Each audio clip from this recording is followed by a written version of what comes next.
I'm of the belief that most people bank in a particular way. They have a certain set of habits, and there's kind of general groups that we fall into. And if we can find a loan that fits your existing habits, it's much easier than trying to make you change your habits to fit into a particular loan that we might find for you and impose that new structure on you. I'm a firm believer that what isn't broken doesn't need fixing. And with that in mind, I'm trying to see if you might recognize yourself in one of 3 particular banking styles that I could show you through. So let's see if you might be what we might call a bucket or an envelope or a tank style banker, whatever you want to call it.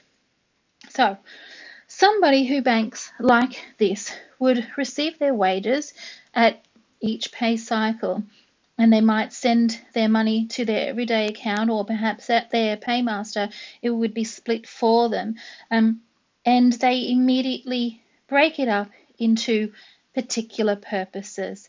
They are comfortable with having some money in their everyday account, whatever that looks like for them, but they're not particular about however much sits there. The key for them, though, is that they have a good budget and they understand how much they need to have sitting in their bills account. They deliberately save, and they have some money sitting in their savings account, and then they would have any number of particular buckets or envelopes or whatever these separate accounts look like for particular savings. These kinds of people might have separate accounts each. They might even have their own play money accounts with very minimal money in them, and there's absolutely nothing wrong with this kind of system. It absolutely works.